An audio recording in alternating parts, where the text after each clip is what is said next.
also dedicate myself to your service. Not based upon some rigid creed, but bound together by ideals and aspirations. Elizabeth II, Britain's longest-serving monarch. She's reigned over this country for nearly 70 years. She's a woman of remarkable stamina. She's the most famous woman in the world. She's seen a man land on the moon, and 14 prime ministers come and go. But 400 years earlier, there was another Queen Elizabeth. Elizabeth I is this brilliant, genius queen. Now, we're setting the two Elizabeths side by side to see if, despite the centuries, there is more that unites than divides them. The idea of comparing the two Elizabeths is immensely fascinating. It might look on the surface that they have nothing in common, but when you dig a little deeper, the story becomes even more extraordinary. We'll compare the lives and personalities of the two queens. Separated by centuries, but confronting almost identical problems. To discover the surprisingly similar struggles they both faced. She had to fight for her right to the throne. And the battle they both fought to protect their reigns. At the core of each woman is a very strong will for their country as a whole. These two powerful women, neither of whom were ever meant to be queen, and both of whom became the most successful queens in history.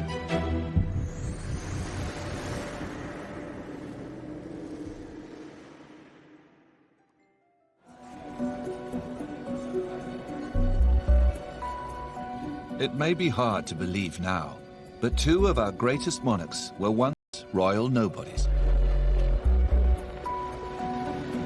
Queen Elizabeth II was born Elizabeth Windsor, a minor princess in the second rank of the royal family. She's the daughter of Prince Bertie, the stuttering, unremarkable younger brother of the heir to the throne. Not only was there no prospect of her becoming queen, but her father, the Duke of York, as he then was the spare, and so the pressure was totally off the York household, as it was known. Growing up away from the limelight, Elizabeth enjoys an idyllic childhood. Her parents take advantage of their lesser status and lighter duties to dedicate themselves to family life. She was brought up close to us and the horses. That was a privileged way of life, but also in terms of the emotional warmth and closeness, relatively unusual for the time. She developed a real bond and affection with her father. If you look at some of those very moving, wonderfully heartwarming photographs of the Queen and Princess Margaret with their parents, we four. In 1936, Elizabeth's uncle David becomes King Edward VIII. He is expected to have a family of his own, pushing Elizabeth even further down the royal pecking order. Elizabeth was really a minor princess living in a townhouse, excluded, expected just to make a happy marriage. Elizabeth I also starts out as a royal outsider. But her childhood couldn't have been more different. Elizabeth Tudor is the firstborn of Henry VIII and Anne Boleyn. Henry has split with the Catholic Church, divorced his first wife, Catherine of Aragon, and married Anne Boleyn, all so he can produce a male heir. So when Elizabeth was born, it was a case of, oh dear. She was, of course, expected to be a boy, but she wasn't quite what was expected. And so there was a sense of a sort of bittersweet celebration at her birth. To make matters worse, Elizabeth's mother, Anne Boleyn, goes on to have several miscarriages. And eventually, Henry VIII tires of his second wife too. Anne is accused of adultery and executed. Elizabeth has lost her mother at a painfully young age. She wasn't told of the full brutality of the facts. But she was a very precocious young girl, and she noticed that something had changed immediately. That lady who used to visit her visits her no longer. Something had changed in the atmosphere around her. Elizabeth is punished for her mother's disgrace. She's stripped of the title princess, demoted lady, and sent to live in isolation with a governess. In the following years, Henry VIII remarries and finally has a son and heir, Edward. But a series of letters show Elizabeth continues to be ignored by her father. What during her childhood? So Lady Bryan here, so she's looking after the motherless Elizabeth, and she's pleading with him to supply her with clothes. And so Lady Bryan says here that she has neither kirtle nor petticoat nor linen or kerchiefs. And so the list goes on. It's clear that poor old Elizabeth has been completely forgotten about. She's just cast adrift, couldn't be further from the throne if she tried. Nobody would have ever guessed that there were much greater things to come if you read this letter. But an extraordinary series of events will soon change everything for both Elizabeths.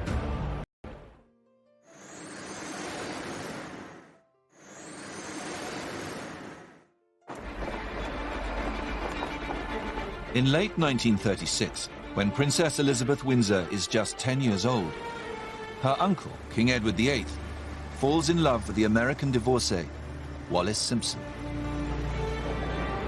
But as head of the Church of England, he isn't allowed to marry her. So in a shock decision, King Edward VIII abdicates. When she first hears, she is at home in their house in Piccadilly, and they hear people outside shouting, "God save the King." And Elizabeth goes to a footman and asks what's happening, and he tells her that her uncle's abdicated and her father is now king. With her father promoted, Elizabeth is now heir to the throne.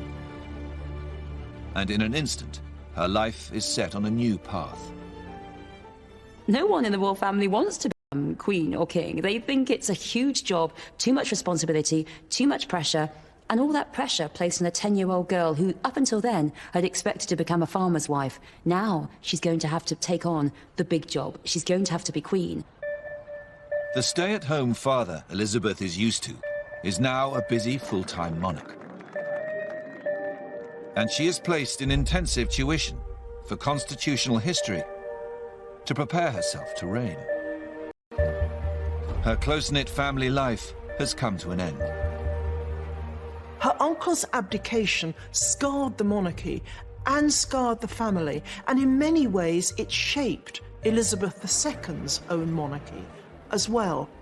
Extreme, almost excessive concern for duty, for self-restraint, surely came from her uncle's dereliction of duty. As one looks at the evolving personality of Elizabeth II from childhood, the outgoing, bubbly little girl evolved into a rather withdrawn personality.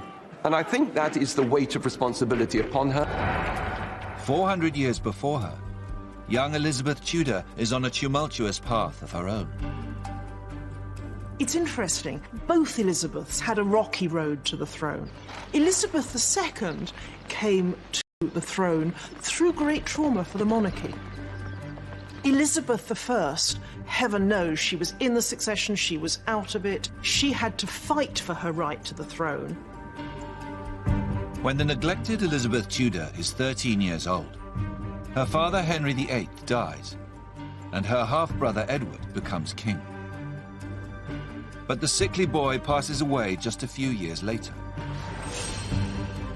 And in his place, Elizabeth's Catholic half-sister Mary becomes queen. She sees Elizabeth as a rival and throws her into the Tower of London. Elizabeth I had an incredibly traumatic childhood. First, her mother is executed, then her sister, Mary, puts her in the tower and nearly chops off her head. Really as traumatic as you could imagine.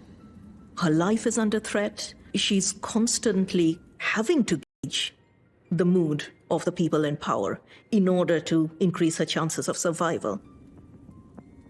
But while she is held prisoner, Mary's health goes downhill, and powerful Protestant factions push for Elizabeth to be named her successor.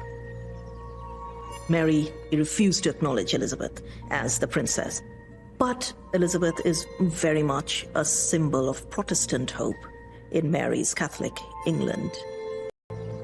Mary dies not long afterwards, and in a remarkable turnaround of fortunes, in 1559, Elizabeth is rushed to Westminster Abbey and crowned Queen of England.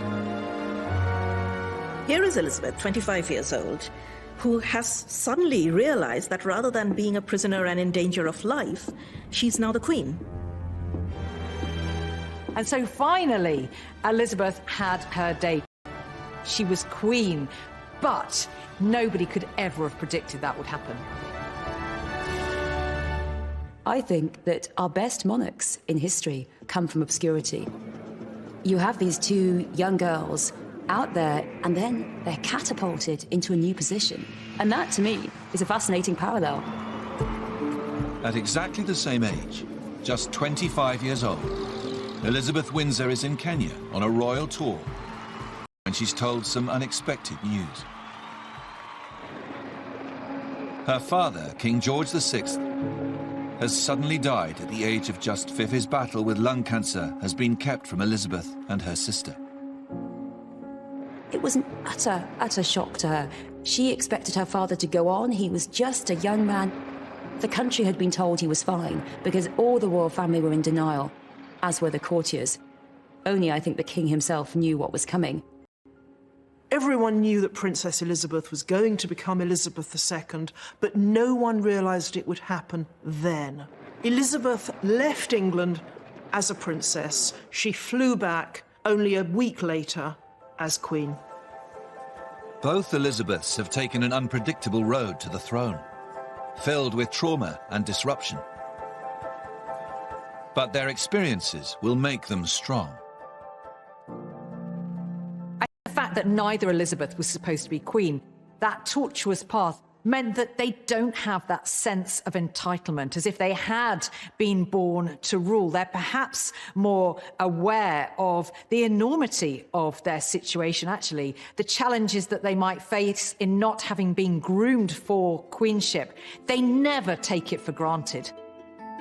The two new queens will need all their strength and resilience.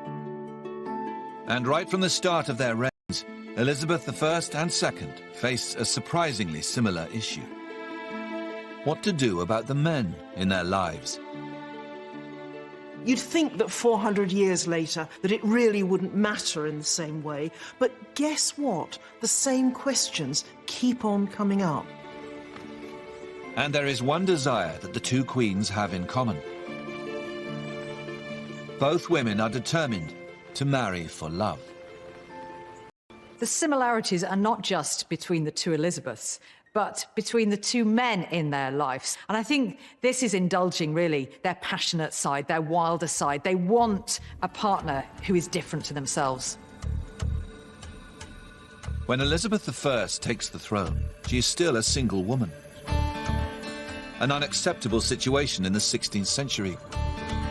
And she is expected to marry as soon as possible. Women at the time were understood to be more sexually voracious than men. And in order to remain chaste, which of course was the absolute imperative of any woman before marriage, not least the Queen, they needed to get on and get married. Elizabeth's male advisors want her to marry an influential lord or foreign prince and secure a powerful alliance. But the Queen seems to have other ideas. She's spending every spare moment with her handsome master of the horse, Robert Dudley. Dudley is of two people who are so familiar with each other and know the way each other thinks, almost. But there's also a real sense of that private relationship quite often coming into tension with their public persona. Dudley is not a popular suitor for the Queen. Elizabeth's master of the horse is penniless and from disgraced lineage. Robert Dudley came from a family of executed traitors. All around were horrified by his rise in her favour. Who was this jumped-up young man whose tall, dark, good looks and charismatic ways seemed to be bowling over the new young queen? And there is another major problem. Robert Dudley is already married. So he was perhaps the great love of her life, but a man that really she could never marry. I think it's interesting that both queens are obviously drawn to very attractive, very charismatic men. They're not just going to go for the safe option, if you like. Elizabeth II's choice of man may not be married, but in many other ways, Prince Philip of Greece is another Robert Dudley. It's really curious when you look at it how actually similar Robert Dudley and Philip are. Yes, they're both incredibly handsome, marvellous soldiers, great on a horse, but also both of them were seen as from a slightly down-market family. Philip's family, they've lost the crown, they're in exile, they are dispossessed. He has no home. He was actually mocked when he had no address down in the Balmoral guest book. So there's no one in Elizabeth II's life who agrees with her marrying Philip. But unlike Elizabeth I, Elizabeth II won't be kept apart from the man she loves. The Queen marries Philip before she is crowned. She is determined to marry Philip. She wants him. She sees him as her perfect husband. She fell in love with him when she was 13 and never had eyes for anyone else. But as soon as Elizabeth II becomes queen, there is the question of where her husband Philip sits in the royal hierarchy. He wants a senior royal role in the family as head of the household. Prince Philip's ambitious uncle, Lord Mountbatten, was heard at a dinner party boasting that the House of Mountbatten now sat on the throne. And this caused outrage, with old Queen Mary, with the Queen Mother. Meek and mild daughter would get pushed around by this brusque naval officer. Elizabeth has to make a choice. Give in to her husband and make him an equal partner, or follow her advisors and make Philip take a back seat.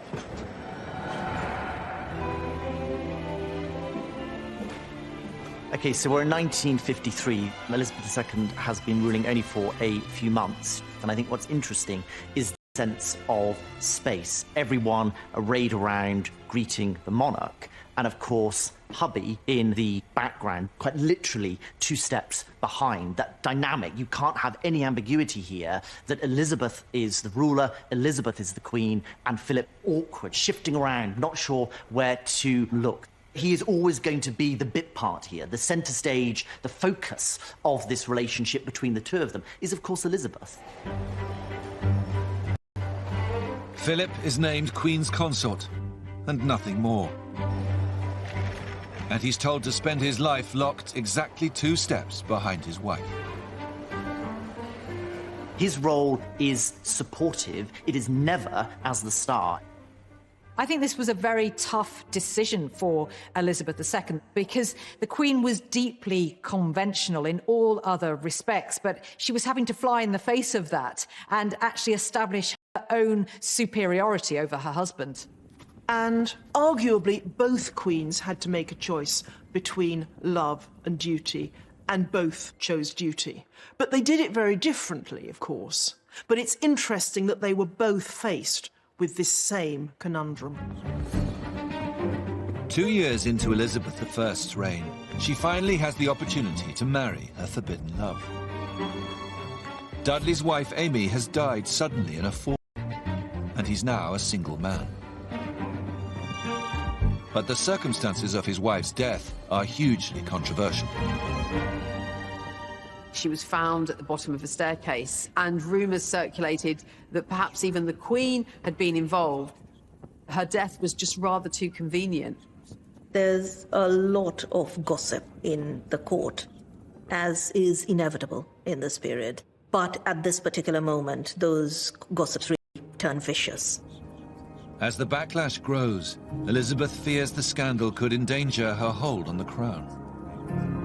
And she makes the heart-wrenching decision that she can never marry Robert Dudley. I think the one thing that she proves is that she's going to prioritize her duty over her personal affairs of the heart. Ultimately, worthy as a woman.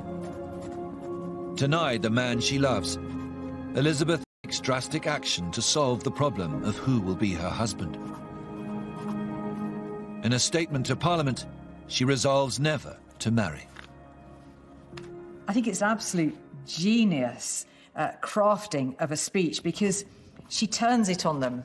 You are all my children. I don't need to get married. I've got you, all my subjects, as my children. And then this is the masterstroke at the end, when she says, when I have expired my last breath, this may be inscribed upon my tomb. Here lies interred Elizabeth, a virgin pure until her death. She's solving the problem of a man in a queen's life by just refusing to make a decision. And this says it all. I will not, in so deep a matter, wade with so shallow a wit. There was nothing shallow about Elizabeth's wit. Both Elizabeths have navigated the challenge of love and marriage with different but equal skill. It seems, for both of them, the crown comes first and men must come second. But they still face a difficult battle to win over their people.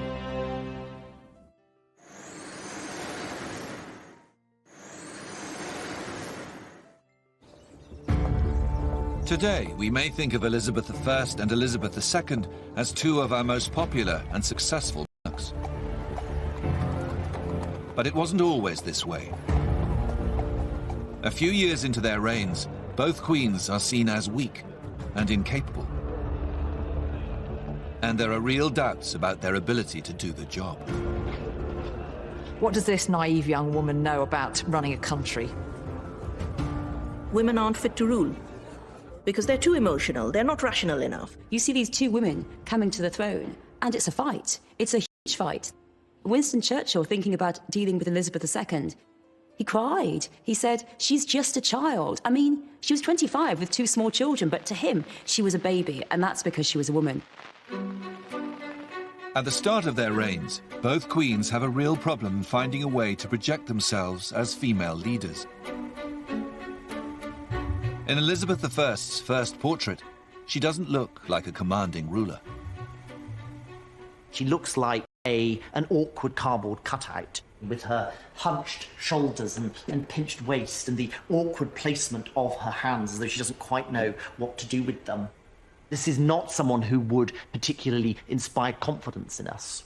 And that's, I think, it's very similar to how Elizabeth II felt when she started ruling in New York, in this enormous building and with these men flanking her. Here she is, this sort of solitary figure, slightly hunched or even hiding behind the podium and the lectern. And that same theme, I think, of hesitancy and awkwardness. So these two queens almost mirror images of each other, separated by centuries, but at the same time confronting almost identical problems. Both Elizabeths need to win the love and the respect of their people. And on further investigation, it seems the two queens use a very similar approach to help turn it around. During a visit to Australia and New Zealand, Elizabeth II introduces the royal walkabout for the first time. The informal and totally unrehearsed interaction with the crowd is unheard of in royal circles. And it's a spectacular success. It's now stamped indelibly on the identity of the royal family. That's what royal folk do. They go out and mingle. And there's a real message there, you know. She's saying, I care about you. You matter to me. And we can now see, consciously or not, she was reviving a technique of Elizabeth I. Elizabeth I was the first ever monarch to approach ordinary people and talk to them directly. Elizabeth I is actually unprecedented in the way that she goes out there and she does greet her public. I have to say that it gives the security men around her utter kittens. I mean, they're panicking that the Catholics are going to blow her up. But Elizabeth I, she's so great. She says, they're not going to blow me up. The people love me. She strikes up a really personal relationship with the public around her. It's an investment in the hearts and minds of the people. After Elizabeth I, the informal walkabout is never used again, until Elizabeth II finally brings it back. Both queens were aware of the need to, I suppose what we'd call it today, press the flesh, to be seen, to be believed, to be out there engaging with the people, you know, sprinkling a bit of magic and stardust on them.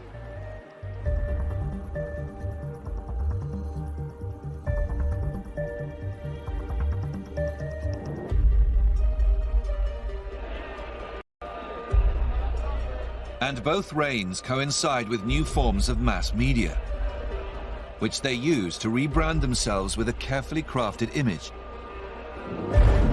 designed to fit their era and their power. One was a hands-on executive, monarch, ruler, dictator in many ways of the country. But by the time Elizabeth II has come to the throne, Parliament has got power. And Elizabeth II exerts a sort of imaginative power over the country. Both Elizabeths had to find a language for their female monarchy. They went for very different images, but the impulse is there. In the 1960s, Elizabeth II invites television cameras in for unprecedented access to her family life. They beam a confident new version of the Queen into millions of British households. In 1963, there is this wonderful, intimate portrayal of the Queen and her young family at Balmoral. She looks more at ease, far removed from just a few years before. Now Elizabeth is a mother, but she's comfortable with her children and her family around her. Even the pet corgis in the background. This is an image that in the 20th century would have been relevant and appealing to her subjects. This is a monarchy that recognises that it needs to move with the times, and what better way of harnessing the power of technology and television to achieve this in a single swoop. So it's a brilliant move.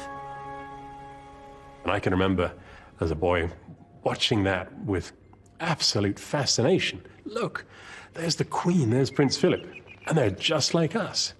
And that was the intention, I think. And for most of my life, I have thought of the Queen as a kind of alternative mum. And a lot of people must have grown up feeling that way.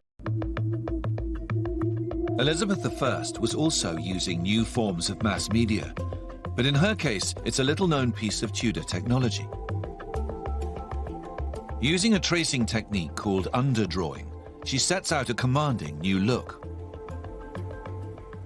We have here three images of Elizabeth I, which you'd be forgiven for thinking are identical. And this was achieved by a technique known as underdrawing. So underneath the paint, you would have an outline of the monarch that has been, if you like, pre-approved by the monarch and her government.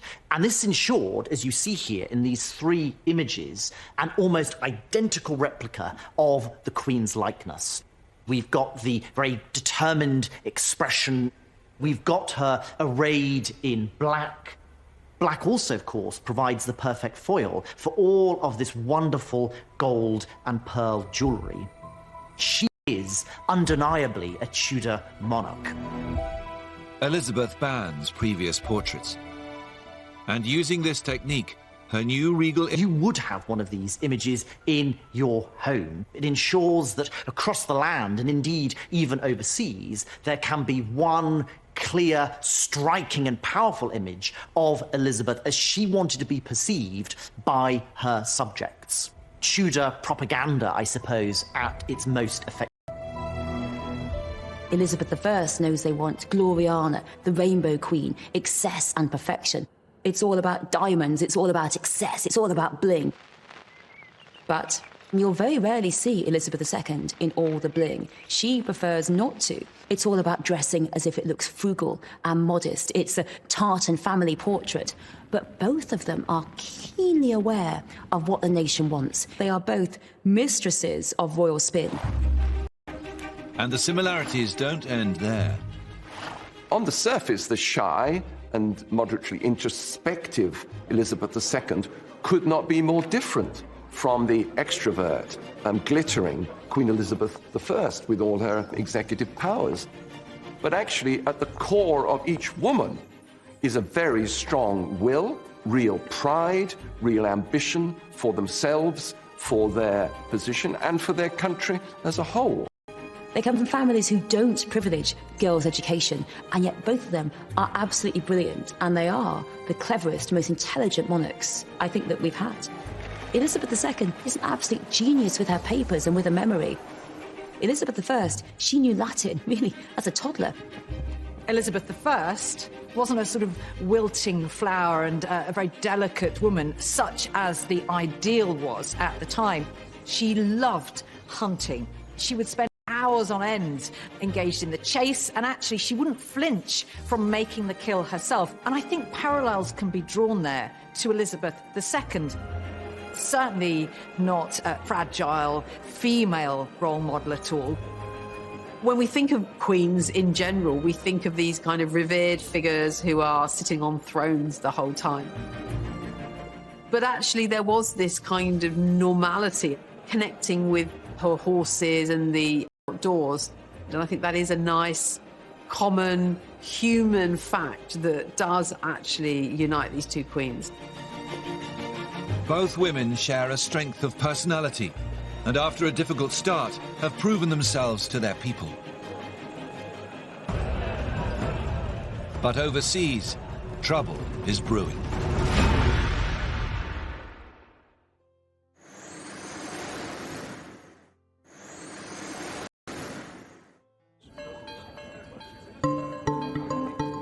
Crisis of international relations. They may be in different eras, but they will both need to prove they have the diplomatic skills to cope. Elizabeth and the Tudor state start creating a space for England in terms of other countries. And then it has huge repercussions, it has huge implications on the later history of English interaction with the wider world. When Elizabeth I comes to the throne in 1559, her kingdom is an isolated island rejected by the Catholic nations in Europe. England is not a global power. They are on the margins at this point. And Elizabeth, around the middle of her reign, she really begins to understand that England needs to do something about this. Elizabeth wants to expand her nation's horizons, acquire new riches, and spread her influence across the globe. So she welcomes a band of intrepid new explorers into her court. Wily mariners like Walter Raleigh and Francis Drake. And with her blessing, they explore and settle lands all over the New World in the Caribbean and North America. Overseas expansion under the auspices of Sir Walter Raleigh and Sir Francis Drake and the like brings Elizabeth great wealth. They're bringing ships laden with gold, they're bringing exotic spices and all these expensive foodstuffs. And of course they also flirt with her, and her male commanders circumnavigate the globe and plant the flag of England in her name. But it also brings trouble. There is piracy amongst Elizabeth's navy, seizing gold bullion from Spanish ships. It causes diplomatic incidents. It excites the hostility of some of the most powerful leaders in the world. But Elizabeth I proves a master at smoothing things over. Using the diplomatic skills she's honed as a young woman in the tempestuous Tudor court, she charms the irate Spanish ambassadors and even adopts their national dress. Here we have a particularly striking portrait of Elizabeth I. What I think is really interesting about this is the silhouette of the monarch here, quite extraordinary. This huge, wide farthingale skirt is a Spanish style. And by incorporating this extraordinary silhouette from Spain, Elizabeth is making a really strident, clear statement about the importance of internationalism, the cosmopolitan nature to visits from foreign ambassadors. She always makes sure to show every courtesy so that they will write home about the English Queen's generosity, about her refinement and the culture of her court. So she makes sure they have a good time. But the swashbuckling days of Elizabeth's court mask a very difficult legacy overseas. In England's new empire, the indigenous people are oppressed, displaced, and even traded. So this is a letter from John Hawkins, one of Elizabeth's great adventurers, and he's sort of boasting of his exploits, really. This is all the beginnings of Elizabeth's empire, and he talks really about slavery because he refers to some Negroes in Guinea and has been able to sell them in the West Indies in return for gold, pearls and emeralds. This is the darker side of Elizabeth's empire, and it's something that will have ramifications 400 years later that her namesake Elizabeth II is going to have to deal with. By the time Queen Elizabeth II comes to the throne, many of the colonies are finally freeing themselves from the shackles of empire and declaring independence. And in the new dawn, there is understandably a lot of resentment towards their old imperial masters and the British monarchy. One of the great issues facing Elizabeth II at the beginning of her reign is a poisoned chalice going back to Elizabeth I. She started to create this great British Empire, and which then crumbled. All these countries could easily have decided to cease having Elizabeth as their head of state. And yet, somehow, this small, unassuming woman has become the totem, the glue that holds them all together. As Elizabeth II sets about confronting the dark history of empire, she starts to display many of the same diplomatic skills as her Elizabethan predecessor. She reinvents herself as queen of a new commonwealth of independent nations. And as she travels around her dominions, she wins over the foreign public by embracing their culture and even their national dress.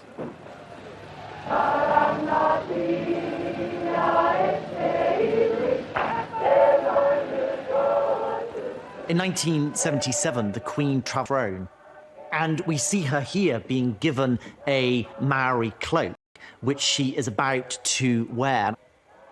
Elizabeth II, in being given this Maori cloak, is showing an acute awareness, I think, of the need for an international diplomacy, showing the need for a sensitivity to other cultures, the cultures of her Commonwealth. And that's important both for Elizabeth II and Elizabeth I, as both have these expanding empires. So that need for an international diplomacy, a sort of cosmopolitan rule, becomes so crucial in the projection of their individual identities as rulers.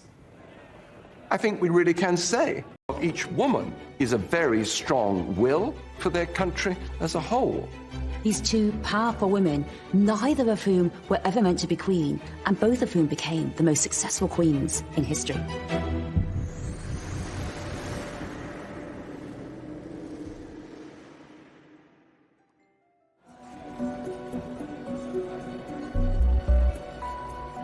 It may be hard to believe now, but two of our greatest monarchs were once royal nobodies.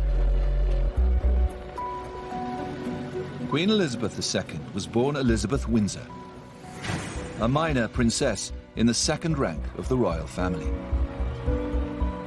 She's the daughter of Prince Bertie, the stuttering, unremarkable younger brother of the heir to the throne. Not only was there no prospect of her becoming queen, but her father, the Duke of York, as he then was the spare, and so the pressure was totally off the York household, as it was known. Growing up away from the limelight, Elizabeth enjoys an idyllic childhood.